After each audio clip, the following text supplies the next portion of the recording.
اعوذ باللہ من الشیطان الرجیم بسم اللہ الرحمن الرحیم الحمد للہ رب العالمین والصلاة والسلام علی اشرف الانبیاء والمرسلین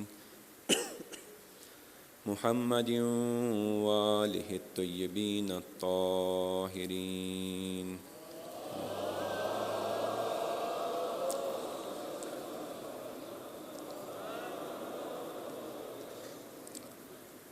لا سیما بقیت اللہ العظم روحی وارواح العالمین لتراب مقدمہ الفدا اما بعد قال اللہ سبحانہ وتعالی بسم اللہ الرحمن الرحیم وَنُرِيدُ أَن نَّمُنَّ عَلَى الَّذِينَ اسْتُضْعِفُوا فِي الْأَرْضِ وَنَجْعَلَهُمْ أَئِمَّةً وَنَجْعَلَهُمُ الْوَارِثِينَ صلوات بر محمد وآل محمد۔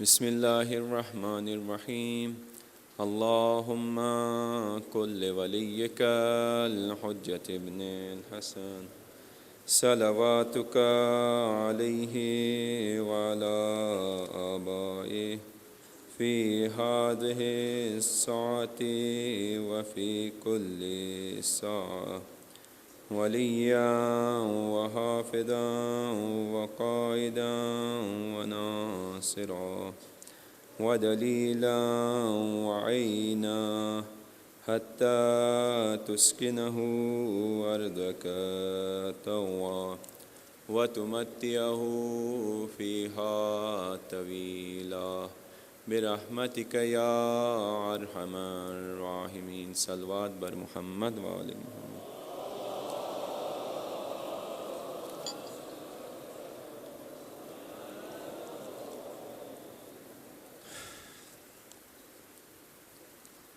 ان ایام میں کوشش یہی تھی کہ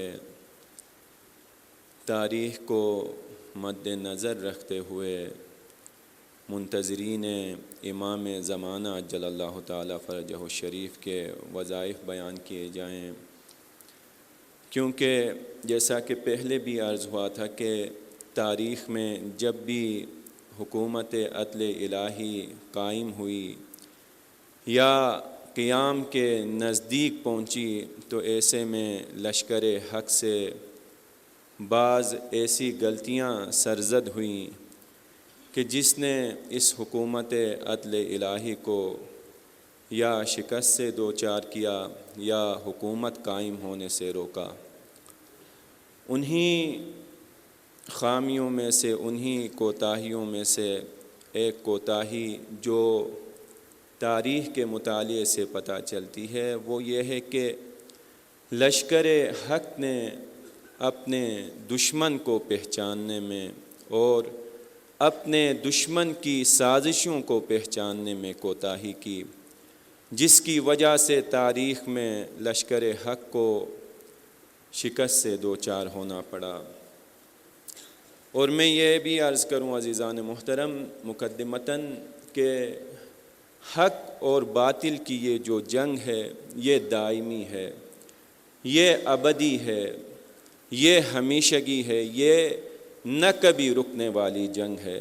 آپ زیارت عاشوراء میں پڑھتے ہیں کہ انی سلم لمن سالمکم وحرب لمن حاربکم الی یوم القیامہ، یعنی اے امام حسین میری صلح ہے ان لوگوں کے ساتھ جن کے ساتھ آپ کی صلح ہے، میری جنگ ہے ان لوگوں کے ساتھ جن کے ساتھ آپ کی جنگ ہے، اور کب تک؟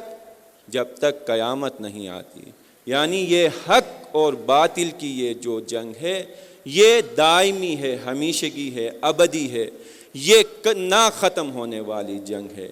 یہ جنگ تب ہی ختم ہوگی کہ جب حق مکمل طور پر باطل کے اوپر کامیاب ہوگا، تو یہ جنگ تب ہی ختم ہونے والی ہے، وگرنہ جیسا کہ بعض لوگ کہتے ہیں کہ آپ باطل کے ساتھ مت چھیڑیں، آپ اپنا جو مقصد ہے اس کی طرف حرکت کریں، آپ باطل کے ساتھ مت چھیڑیں۔ تو یہ ایک غلط بات ہے عزیزان محترم، خواہ آپ باطل کے ساتھ چھیڑیں یا نہیں چھیڑیں، یہ باطل ہے جو آپ کو چھوڑنے والا نہیں ہے، کیونکہ حق اور باطل کا ایک ساتھ جمع ہونا یہ ناممکن ہے۔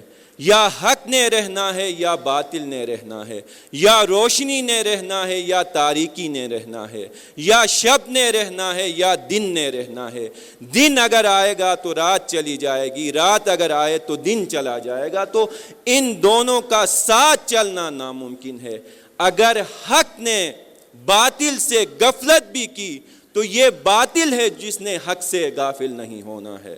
تو یہ جنگ جو حق اور باطل کی ہے یہ دائمی ہے، یہ ابدی ہے۔ اسی لیے وہ لوگ جو حق کے طرفدار ہیں، جو چاہتے ہیں لشکر حق میں شامل ہوں، ان کی یہ ذمہ داری بنتی ہے کہ وہ باطل کو پہچانیں۔ حق کا جو دشمن ہے وہ باطل ہے، باطل کو شکست دینے کے لیے، اپنے دشمن کو شکست دینے کے لیے دشمن کی پہچان نہایت ہی ضرورت ہے۔ اگر دشمن کی پہچان نہ ہو تو انسان اپنے دشمن کو شکست نہیں دے سکتا ہے۔ تو یہ شرط ہے شکست باطل کے لیے، پہچان باطل شرط ہے عزیزان محترم۔ جب تک پہچان نہ ہو، دشمن کی پہچان نہ ہو، دشمن کے حربوں کی پہچان نہ ہو، تو پھر آپ اپنے دشمن کو شکست نہیں دے سکتے۔ آپ دیکھیں کہ یہ جو گزشتہ جنگ ہوئی ایران اور امریکہ کی، اس میں اگر ایران نے دشمن کو شکست دی تو اس کی وجہ یہی تھی کہ ایران کو دشمن کے حربوں کا پتہ تھا، دشمن کے ہتھیاروں کا پتہ تھا۔ ایران کو یہ معلوم تھا کہ دشمن نے اس کے خلاف کون سا راستہ اختیار کرنا ہے، تب ہی ایران کو یہ فتح نصیب ہوئی۔ اور پھر دیکھیں کہ بعض جگہوں پہ جہاں پر ایران نے کوتاہی اور سستی دکھائی، وہاں پر ایران کو مشکلات کا بھی شکار ہونا پڑا، وہاں پر مشکلات بھی آئیں ایران کے اوپر۔ جیسے یہ جو جاسوس پکڑے گئے، متعدد جاسوس بہت بڑی تعداد میں، اس حوالے سے جب دشمن کے مکر اور ہیلے سے غافل ہوئے تو اس کا نتیجہ یہ نکلا کہ وہاں پر دشمن نے آپ پر ضربہ لگایا۔ اسی طرح آپ نے شہید حسن نصر اللہ سے یہ بات سنی تھی، خدا ان کے درجات بلند فرمائے، کہ جب پیجرز کا دھماکہ ہوا تو اس وقت انہوں نے بھی یہ اعتراف کیا کہ یہ جو ضربہ تھا ہم پر، یہ بہت ہی بڑا ضربہ تھا۔ یعنی جب آپ دشمن کے مکر و حیلے سے غافل ہوتے ہیں تو پھر آپ کے اوپر دشمن جو ہے وہ اپنا ضربہ وارد کرتا ہے۔ صلوات پڑھیں محمد و آل محمد۔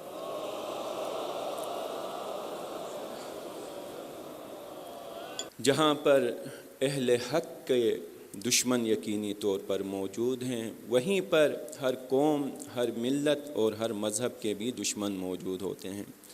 اور پھر میں یہ بھی عرض کروں گا عزیزان محترم کہ مذہب تشیع جو مذہب حق کا ہے، اس کے دشمن بھی ہمیشہ اس دنیا میں موجود رہے ہیں۔ تاریخ کا اگر آپ مطالعہ کریں تو دیکھیں گے کہ تاریخ میں ہمیشہ اہل باطل نے یہ کوشش کی ہے کہ تشیع کو نابود کرے۔ تو جو مومنین ہیں ان کی یہ ذمہ داری بنتی ہے کہ وہ اس حوالے سے آگاہ اور بیدار رہیں۔ اور پھر میں یہاں پر ایک اور بات بھی عرض کروں گا کہ اکثر ہمارے جوان یہ اعتراض کرتے ہیں کہ کیوں ہم بعض اجتماعی معاملات میں بعض دوسرے گروہوں سے، بعض دوسرے مذاہب اور فرقوں سے پیچھے ہیں۔ تو عزیزان محترم، اس کی ایک اہم وجہ جو ہے وہ یہ ہے کہ آپ تاریخ تشیع کا مطالعہ کریں تو آپ کو پتہ چلے گا کہ تشیع ہمیشہ ہر دور میں مستکبرین عالم کے مقابلے میں کھڑی رہی ہے، جس کا یہ اثر ہوا ہے کہ تشیع بعض اجتماعی معاملات میں پیچھے رہے۔ میں ایک آپ کی خدمت میں مثال عرض کروں کہ آپ دیکھیں کہ یہ خلیجی ممالک جو ہیں، جن کے پاس گیس اور مختلف آئل وغیرہ کے ذخائر بے پناہ مقدار میں موجود ہیں، اسی طرح ایران کے پاس بھی یہ ذخائر موجود ہیں، لیکن آپ دیکھیں گے کہ ایران اگر ترقی کی لحاظ سے دیکھیں تو ایران میں اتنی زیادہ ترقی نہیں ہوئی ہے جتنی دوسرے خلیجی ممالک میں ہوئی ہے۔ اب یہاں پر اگر ہم ایران سے یہ شکوہ کریں، یہ گلہ کریں کہ آپ نے اتنی ترقی کیوں نہیں کی، تو یہ بے انصافی ہوگی، یہ ناانصافی ہوگی۔ کیوں ناانصافی ہوگی؟ اس لیے کہ ایران ہمیشہ حق کے راستے میں کھڑا ہوا ہے، مستکبرین عالم کے مقابلے میں کھڑا ہوا ہے، تو اس کا یہ لازمی نتیجہ نکلنا ہے کہ آپ بعض میدانوں میں پیچھے رہیں گے۔ اس کا یہ لازمی نتیجہ نکلنا ہے، یا آپ نے اپنی عزت، اپنی شرافت اور اپنی کرامت کی قربانی دینی ہے، یا آپ نے اپنی مادیات کی قربانی دینی ہے۔ آپ دیکھیں کہ یہ جو عرب ممالک ہیں، انہوں نے اپنی عزت، شرافت اور کرامت کی قربانی دی ہے، جس کی وجہ سے آج مستکبرین عالم جو ہیں وہ ان کی مدد کر رہے ہیں اور بعض میدانوں میں انہوں نے ترقی کی ہے۔ لیکن دنیا میں ان کی یہ بات یاد رکھیں کہ کوئی عزت نہیں ہے۔ اب ہر قوم کے لیے یہی ہے عزیزان محترم، مستکبرین عالم چاہتے ہیں کہ یا آپ ان کے غلام بنیں اور مادی میدانوں میں ان کی ترقی کریں، یا آپ اپنی عزت، شرافت اور کرامت کی حفاظت کریں اور پھر بعض میدانوں میں آپ کو پیچھے رہنا ہوگا۔ تو یہ لازمی ہے، یہ تزاحم جو ہے اس دنیا میں موجود ہے۔ اور آج تشیع پاکستان بھی اگر پیچھے رہ گئی ہے تو میرے خیال میں، جہاں میں یہ اقرار کرتا ہوں شاید ہماری بعض کوتاہیاں ہوں، لیکن ایک بہت بڑی وجہ یہ بھی ہے کہ جب اس ملک میں جو مستکبرین عالم تھے، انہوں نے مختلف قسم کی جب کوششیں کی، جب یہاں پر جہاد کے دروازے کھولے گئے، جہاد کی ٹریننگ دینا شروع ہوئی، تو یہ تشیع تھی جو مستکبرین عالم کے ہمراہ نہیں ہوئی۔ آپ دیکھیں کہ یہ مستکبرین عالم نے اس خطے میں، امریکہ نے جتنی بھی جنگیں نافذ کی ہیں، اس میں تشیع کبھی بھی شامل نہیں ہوئی ہے، تشیع کبھی بھی ان کے ہمراہ نہیں ہوئی ہے۔ لازمی بات ہے کہ جب آپ جو ظالم ہیں، جو مقتدر ہیں، ان کے ہاں میں ہاں نہیں ملائیں گے تو اس کا نتیجہ یہی نکلنا ہے کہ آپ نے بعض میدانوں میں پیچھے ہی رہنا ہے۔ اگر آپ چاہتے ہیں کہ ان میدانوں میں آگے رہیں تو پھر آپ کو اپنی عزت، شرافت اور کرامت کی قربانی دینا ہوگی، اور پھر آپ جن بعض گروہوں کے ساتھ تشیع کا مقابلہ کرواتے ہیں، آپ دیکھیں، موازنہ کروائیں کہ آیا میری یہ بات غلط ہے یا نہیں ہے۔ آپ ان مذاہب کے بزرگوں کو پائیں گے کہ وہ مستکبرین عالم کے ہم سفرہ ہیں، ایک ہی دسترخوان پر ان کے ساتھ بیٹھ کر کھاتے ہیں، کبھی ان کی زبان سے آپ ظالموں کے خلاف کوئی بات نہیں سنیں گے۔ اس ملک میں بھی آپ ان افراد کو، ان گروہوں کو ظالموں کے ہمراہ پائیں گے، ساتھ پائیں گے۔ تو عزیزان محترم، یہ ہمیشہ یہ تزاحم موجود ہے، یہ ٹکراؤ موجود ہے اس دنیا میں کہ اگر آپ نے عزت اور شرافت کی زندگی گزارنی ہے تو پھر بعض چیزوں کی آپ کو قربانی دینا ہوگی۔ آپ تاریخ میں ان اقوام کا مطالعہ کریں کہ جنہوں نے اپنی عزت کا سودا نہیں کیا ہے، وہ دیکھیں گے کہ وہ سب بعض میدانوں میں پیچھے رہے ہیں۔ آپ دیکھیں کہ بعض یہ جو میں مسلمان یا شیعہ جو مزاحم رہنما تھے ان کی بات نہیں کرتا، آپ بعض جو غیر دینی تھے، جیسے ہمارے جوان جو ہیں وہ چی گویرا سے زیادہ محبت یا ان کے دلوں میں اس کے بارے میں اچھے خیالات ہیں، آپ دیکھیں کہ اس نے ہمیشہ زندگی جو ہے وہ صحراؤں میں، جنگلوں میں گزاری ہے۔ تو آپ یہ تصور مت کریں کہ ایک طرف آپ مستکبرین عالم کے مقابلے میں قیام بھی کریں گے اور دوسری طرف آپ کے اوپر مصائب بھی نازل نہ ہوں، آپ بعض مادی میدانوں میں پیچھے بھی نہ ہٹیں، تو یہ ہونا ناممکن ہے عزیزان محترم۔ اگر آپ دشمن کے مقابلے میں اپنے جائز حقوق کے لیے اٹھ کھڑے ہوں گے تو پھر ظالم یقیناً اس نے بھی اپنے جو اقدامات ہیں انجام دینے ہیں، تو یقیناً آپ کو بعض محاذوں پر قربانی دینی ہوگی۔ صلوات پڑھیں محمد و آل محمد۔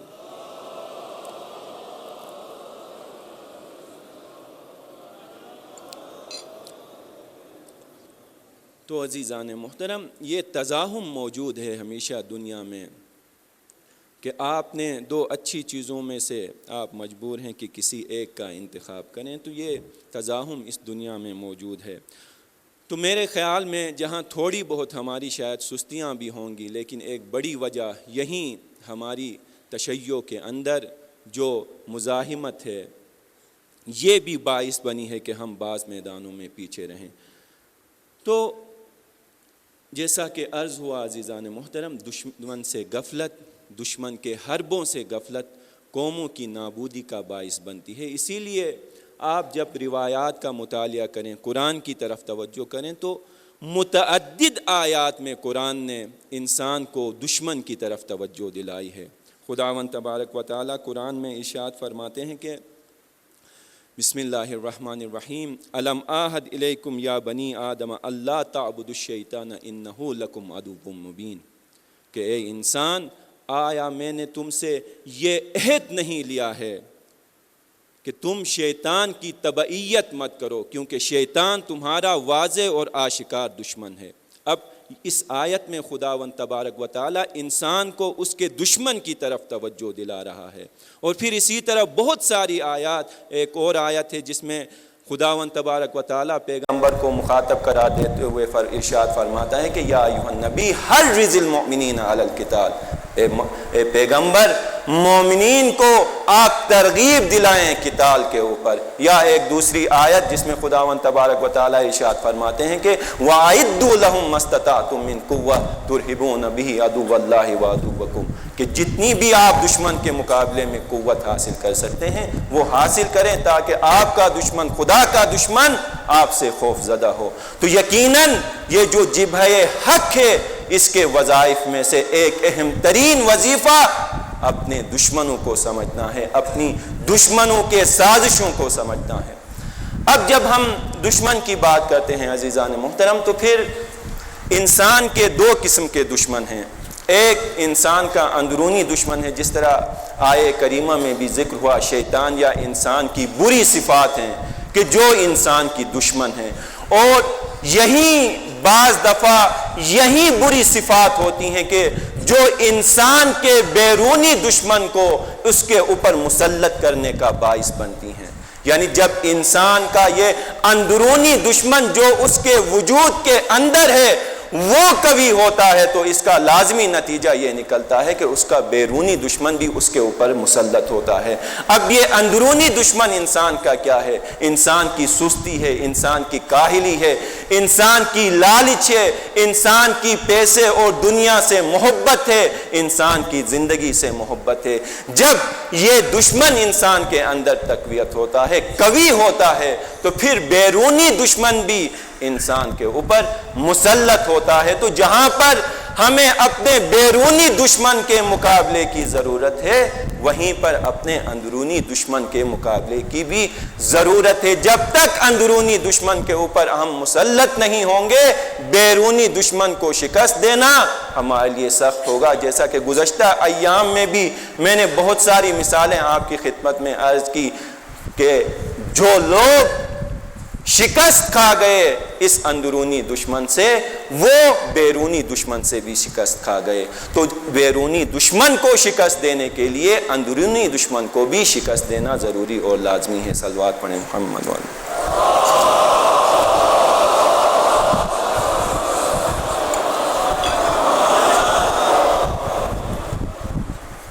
اور پھر جب ہم بیرونی دشمن کی بات کرتے ہیں عزیزان محترم، تو پھر اگر ہم غور و فکر کریں اس حوالے سے، تو پھر یہ بیرونی دشمن بھی مختلف قسم کے ہیں۔ یعنی ایک دفعہ انسان کا جو بیرونی دشمن ہے وہ موقتی ہو سکتا ہے۔ موقتی یعنی کیا مطلب؟ یعنی وقتی طور پر فرض کریں کہ کسی زمین پر یا کسی مکان پر آپ کا کسی کے ساتھ جھگڑا ہے، آپ کی لڑائی ہے، تو یہ جو آپ کا ہمسایہ ہے، آپ کی اس کے ساتھ دشمنی ہے، لیکن تب تک جب تک یہ مسئلہ حل نہ ہو۔ اور لیکن ایک دفعہ انسان کا جو بیرونی دشمن ہوتا ہے وہ دائمی ہوتا ہے، وہ ہمیشگی ہوتا ہے، یعنی یہ دشمنی ہمیشہ کی دشمنی ہوتی ہے، اور یہ جو حق اور باطل کے درمیان دشمنی ہے یہ اسی دوسری قسم کی دشمنی ہے۔ بعض دفعہ دو انسان ایک دوسرے کے وجود کے دشمن ہوتے ہیں، کوئی دوسرا مسئلہ نہیں ہوتا، یعنی جب تک دوسرے کا وجود ختم نہ کرے اس انسان کو سکون نہیں ملتا، تو یہ دشمنی جو ہے یہ دائمی ہے، یہ ابدی دشمنی ہے۔ اب ہمیں جہاں پر اس موقتی دشمن سے آگاہ اور ہوشیار رہنے کی ضرورت ہے، وہیں پر دائمی دشمن سے بھی آگاہ اور ہوشیار رہنے کی ضرورت ہے۔ اس ملک میں وضاحت سے بات نہیں کرنا چاہتا، لیکن اشارتاً عرض کروں گا کہ اس ملک میں یقیناً ایسے گروہ موجود ہیں جو تشیع کے وجود کے دشمن ہیں۔ یہ تاریخی بات ہے، یہ تجربے سے یہ بات ثابت ہوئی ہے، یہ میں کوئی اپنی طرف سے بات نہیں کر رہا، آپ بزرگان مجھ سے بہتر جانتے ہیں کہ اس ملک میں ایسے گروہ موجود ہیں کہ جو تشیع کے وجود کے مخالف ہیں، جن کا تشیع سے اختلاف وجود کا اختلاف ہے، وجوداً اختلاف ہے، یعنی جب تک تشیع کے وجود کو ختم نہ کریں ان کو سکون آنے والا نہیں ہے۔ تو اس دشمن سے بھی ہمیں آگاہ اور ہوشیار رہنے کی ضرورت ہے، اس کے حربوں کو بھی سمجھنے کی ضرورت ہے۔ دشمن کبھی بھی آپ سے غافل نہیں رہتا، اور جو قوم دشمن سے غافل رہتی ہے وہ نابود ہوتی ہے۔ عزیزان محترم، امیر المؤمنین علی ابن ابی طالب علیہ السلام فرماتے ہیں کہ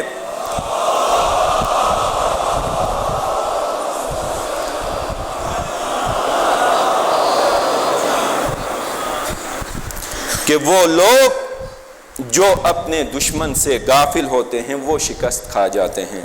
اسی طرح رہبر معظم انقلاب فرماتے ہیں کہ جو قوم اپنے دشمن کو نہیں پہچانتی، اس کے مکر و ہیلے سے غافل رہتی ہے، وہ ذلت کا شکار ہوتی ہے۔ تو اب ہمیں اپنی عزت، شرافت اور بقا کے لیے یہ ضروری ہے کہ ہم اپنے اس دائمی دشمن کو بھی پہچانیں اور اس موقتی دشمن کو بھی پہچانیں۔ اب جب ہم اس موقتی دشمن کی بات کریں، مصداقاً مثال کے ذریعے سے سمجھانے کی کوشش کروں تو آپ دیکھیں کہ ہمارا آج، اب یہ لفظ ذرا سخت ہے لیکن میرے پاس اس کے علاوہ کوئی اور لفظ نہیں دشمن کے علاوہ، چونکہ مثال کے ذریعے سے میں نے بات سمجھائی ہے، تو آج ریاست کے ہمارے ساتھ جو اقدامات ہیں وہ یہی موقتی دشمن والے ہیں۔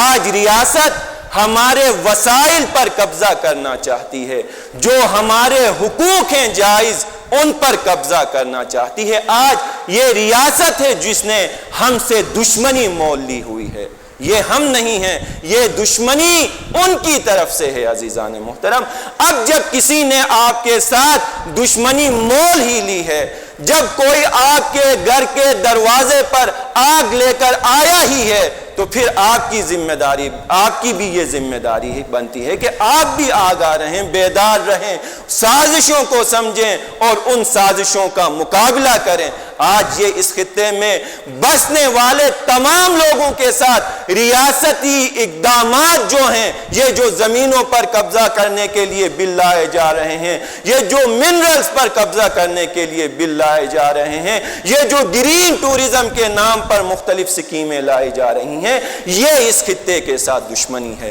اب یہ ہماری بھی ذمہ داری ہے کہ ہم بھی آگاہ رہیں، ہم بھی بیدار رہیں۔ عزیزان محترم، ہم بھی مقابلہ کریں۔ جو قوم یہ چاہتی ہے کہ اس کے حقوق کا تحفظ ہو، تو پھر اس کے لیے ضروری ہے کہ وہ اس راستے پر قربانی دینے کے لیے آمادہ و تیار ہو۔ آج جب بعض دفعہ اس قسم کی باتیں کی جاتی ہیں، اس حوالے سے بات کی جاتی ہے، تو ہمارے بعض عزیز یہ کہتے ہیں کہ یہ امن کے خلاف ہے، یہ امن کو خراب کرنے کی کوششیں ہیں، یہ امن کو خراب کرنے کی باتیں ہیں۔ عزیزان محترم، میں آپ کی خدمت میں یہ عرض کروں گا، امن تب ہی بامعنی ہے، تب ہی امن کی فضیلت ہے کہ جب امن عدل کے سائے میں ہو، جب مظلوم کی تمام آزادیاں سلب ہو رہی ہوں، جب مظلوم کے تمام حقوق سلب ہو رہے ہوں، تو یہ امن نہیں ہے عزیزان محترم۔ اگر مظلوم ساکت ہے تو یہ مظلوم کی ذلت اور مظلوم کی غلامی ہے عزیزان محترم۔ امن عدل کے سائے میں معنی رکھتا ہے، عدل قائم ہو اور امن ہو تو تب یہ امن بافضیلت ہے، لیکن ہر طرف مظلوم کے حقوق سلب ہو رہے ہوں اور مظلوم میں یہ جرت نہیں کہ وہ اس کے خلاف آواز اٹھائے تو یہ امن کی دلالت نہیں ہے، یہ مظلوم کی ذلت کی دلالت ہے۔ ہمارے مولا و آقا ابا عبداللہ الحسین علیہ السلام نے ہمیں جو درس دیا ہے وہ عزت کا درس دیا ہے عزیزان محترم۔ انی لا اری الموت الا السعادہ والحیات مع الظالمین الا برما، میں لا اری الموت الا السعادہ، میں موت کو جو سعادت کے علاوہ کچھ نہیں دیکھتا اور ظالمین کے ساتھ زندگی کو ذلت سمجھتا ہوں۔ یہ درس ہے کربلا کا۔ آپ دیکھیں کہ آج ہم فلسطین کے لیے، لبنان کے لیے، ایران کے لیے آواز اٹھاتے ہیں، ان کے شریک غم ہوتے ہیں۔ اگر ہم اپنی حالت بیان کریں تو شاید وہ اپنے آپ سے زیادہ ہمارے اوپر روئیں، کیونکہ ہمیں اپنی اس غلامی کا احساس بھی نہیں ہے۔ ستم ظریفی یہ ہے کہ ہم خوش ہیں ان آزادیوں کے، ان حقوق کے سلب ہونے پر ہم خوش ہیں۔ آج فلسطین کا مسئلہ کیا ہے؟ اگر فلسطینی یہ تسلیم کریں کہ ان کے زمین پر اسرائیل کا قبضہ ہو، ان کے اوپر اسرائیل مسلط ہو تو ان کے لیے امن ہی امن ہے، کوئی جنگ وہاں پر نہیں ہونے والی، کسی کی جان نہیں جانے والی۔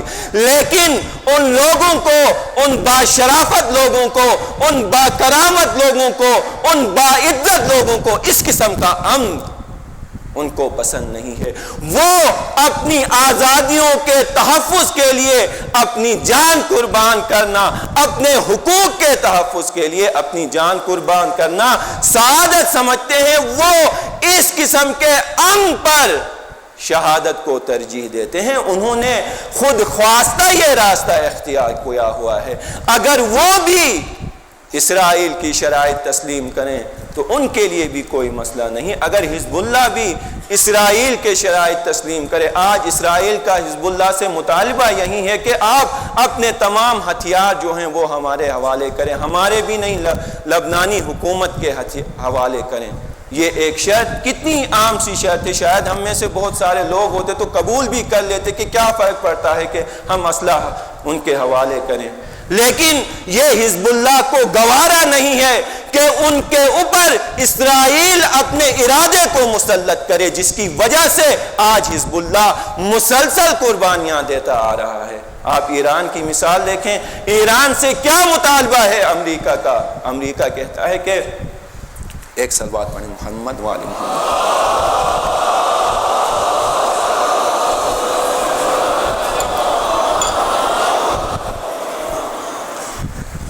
امریکہ ایران سے یہی کہتا ہے کہ آپ کے پاس ایٹامک انرجی نہیں ہونی چاہیے، اور ایران میں بھی بہت سارے روشن فکر قسم کے افراد یہی کہتے ہیں کہ دنیا میں اتنے سارے ممالک کے پاس ایٹامک انرجی نہیں ہے، ہمارے پاس نہ ہو تو کون سی قیامت آئے گی۔ لیکن عزیزان محترم، یہ قوموں کی شرافت اور عزت کے خلاف ہے کہ ان کے اوپر ان کا دشمن اپنا ارادہ مسلط کرے۔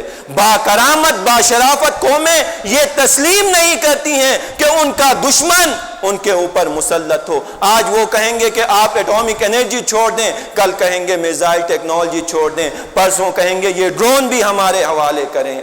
تو دشمن جو ہے عزیزان محترم، اگر جب ایک دفعہ آپ دشمن کے مقابلے میں جو صد ہے، جو مقاومت کی دیوار ہے، جب دشمن ایک دفعہ گراتا ہے تو پھر وہ قدم با قدم آگے آتا ہے۔ پھر قوموں کی یہ ذمہ داری بنتی ہے کہ وہ دشمن کو روکیں، آگے آنے نہ دیں۔ آج دیکھیں کہ آپ ایک بل ہماری اسمبلی سے پاس ہوا ہے، اب آپ سب سن رہے ہیں کہ دوسرے بل کی بھی تیاریاں ہو رہی ہیں، دوسرا آئے گا، پھر تیسرا بھی ضرور آئے گا۔ جب تک ہمارا تمام اختیار ہمارے ہاتھ سے چھینا نہیں جائے گا، تب تک یہی صورتحال رہنے والی ہے۔ تو عزیزان محترم، یہ با کرامت، با شرافت، با عزت قوموں کا شیوا نہیں ہے کہ وہ محض تماشائی بنے دیکھتے رہیں۔ اور خصوصاً تشیع کا دیکھیں عزیزان محترم، تشیع نے آج علم مقاومت جو دنیا میں قائم ہے وہ تشیع کی ہی وجہ سے ہے۔ اگر حزب اللہ ایران اسرائیل کے خلاف مقاومت نہ کرتے تو یقیناً حماس بھی کب کا یہ مقاومت کا پرچم ہاتھ سے دے چکی ہوتی۔ یہ ایران اور حزب اللہ ہی تھے کہ جس نے ان کو بھی ہمت دی ہے۔ آج ہمارا وظیفہ ہے بے عنوان شیعہ علی ابن ابی طالب کہ ہم اپنے حقوق کے لیے ہم نہیں چاہتے کہ زبردستی کی کسی کی دشمنی کریں، لیکن یہ بھی ہماری غیرت اور شرافت کے خلاف ہے کہ ہمارے حقوق سلب ہوں اور ہم خاموش تماشائی بنیں۔ اور یہ بھی عرض کروں عزیزان محترم کہ دین کا درس صرف یہی نہیں ہے کہ آپ جب دینی کسی احکام پر کوئی آنچ آئے تو آپ اگر قربانی دیں، نہ، یہ جو لوگوں کی آزادیاں ہیں اس کے اوپر بھی جب آنچ آتی ہے تو دین نے آزادی انسانی کے تحفظ کا بھی حکم دیا ہے۔ میں نے جیسے عرض کیا آپ کی خدمت میں کہ آج حزب اللہ اور فلسطین زمین کے لیے ہی تو لڑ رہے ہیں۔ اگر ان کا زمین کے لیے لڑنا جہاد ہے تو پھر ہمارا زمین کے لیے لڑنا جہاد کیوں نہیں ہو سکتا؟ یہ بھی جہاد ہے۔ اپنے حقوق کے لیے آواز بلند کرنا یہ بھی جہاد ہے۔ جہاد صرف یہ نہیں کہ آپ دین کی خاطر آواز اٹھائیں، ہاں وہ بھی جہاد ہے، یہ بھی جہاد ہے۔ تو فریضہ ہمارا یہ بنتا ہے عزیزان محترم کہ ہم سمجھیں۔ اور آج عزیزان محترم جیسا کہ میں نے عرض کیا کہ ہم نے آج اپنے امام کو یہ ثابت کرنا ہے کہ ہم آپ کے راستے میں ہیں۔ امام کے انشاءاللہ میں آئندہ مجالس میں عرض کروں گا کہ امام کا جو نعرہ ہے وہ اصول کا ہے، اقدار کا ہے۔ اگر ہم اپنے امام کے اس ہدف اور مقصد میں امام کے ہمراہ نہیں ہوئے، اگر ہمیں ان اہداف کی کوئی اہمیت ہی نہیں جن اہداف کی خاطر امام نے قیام کرنا ہے، تو پھر ہم امام کے ساتھ نہیں چل سکتے، پھر ہم امام کے ہمراہ نہیں چل سکتے۔ امیر المؤمنین علی ابن ابی طالب نے جب حکومت قائم کی تو امیر المؤمنین کا ہدف کیا تھا؟ قیام میں عدل ہی تو تھا۔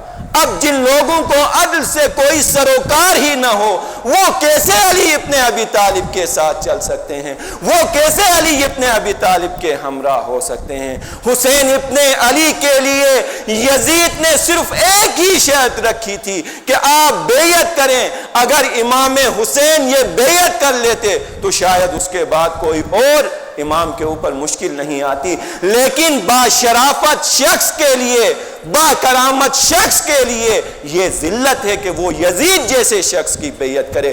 ایک بیعت ہی کا تو سوال تھا کہ امام کی زندگی بچ جاتی، لیکن امام کو یہ گوارا نہیں ہوا کہ یزید جیسے شخص کی بیعت کریں۔ تو ائمہ نے جو قیام کیا ہے، ائمہ کی جو تحریکیں چلی ہیں، ان کا ایک اہم مقصد اقدار اور اصول انسانی کا قیام اور بقا تھا۔ اب جن لوگوں کو اقدار اور اصول انسانی سے کوئی سروکار ہی نہ ہو تو وہ پھر اب امام کے ساتھ، امام برحق کے ساتھ کیسے چل سکتے ہیں؟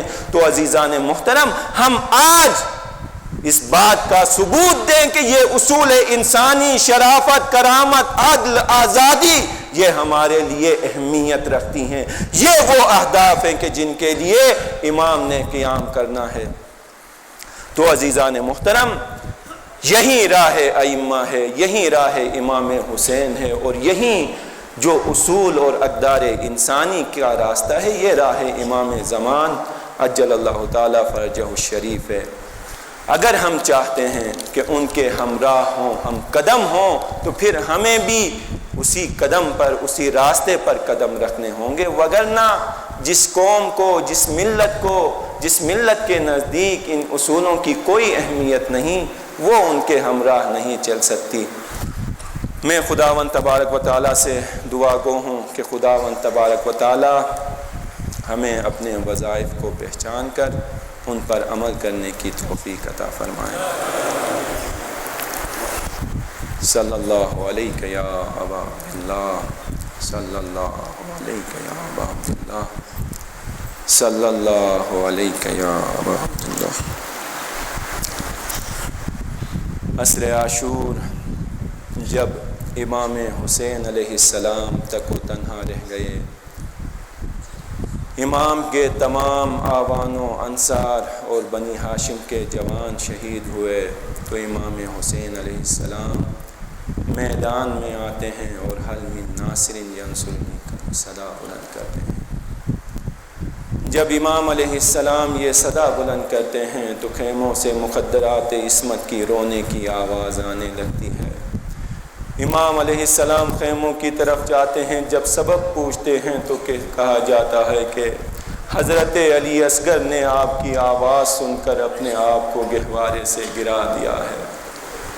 امام سے عرض کیا جاتا ہے کہ حضرت علی اصغر بہت پیاسے ہیں، آپ ان کے لیے تھوڑا پانی مانگیں، شاید ان پر رحم کیا جائے، ان کو پانی دیا جائے۔ امام حسین حضرت علی اصغر کو لے کر میدان میں آتے ہیں۔ تاریخ یہ کہتی ہے کہ اپنے ہاتھوں پر بلند کر کے لشکر اعداء کو مخاطب کر کے امام حسین فرماتے ہیں کہ اگر تم مجھ پر رحم نہیں کرتے تو اس طفل صغیر پر رحم کرو۔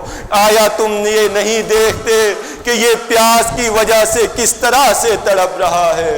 تاریخ کہتی ہے کہ امام حسین کی بات ابھی مکمل بھی نہیں ہوئی تھی کہ لشکر یزید سے تیر آتا ہے اور حضرت علی اصغر کے گلو کو پار کرتا ہے۔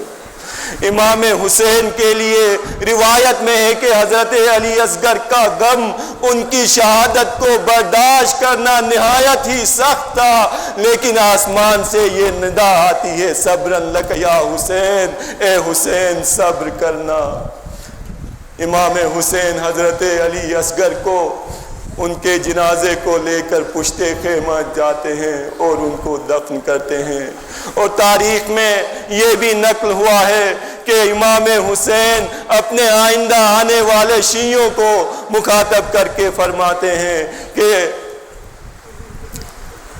اے میرے شیعوں، کاش تم کربلا میں ہوتے تو دیکھتے کہ میں کیسے علی اصغر کے لیے پانی طلب کر رہا تھا، لیکن ان ظالموں نے مجھ پر رحم نہیں کیا۔ الا لعنت اللہ علی القوم الظالمین وسیعلم الذین ظلموا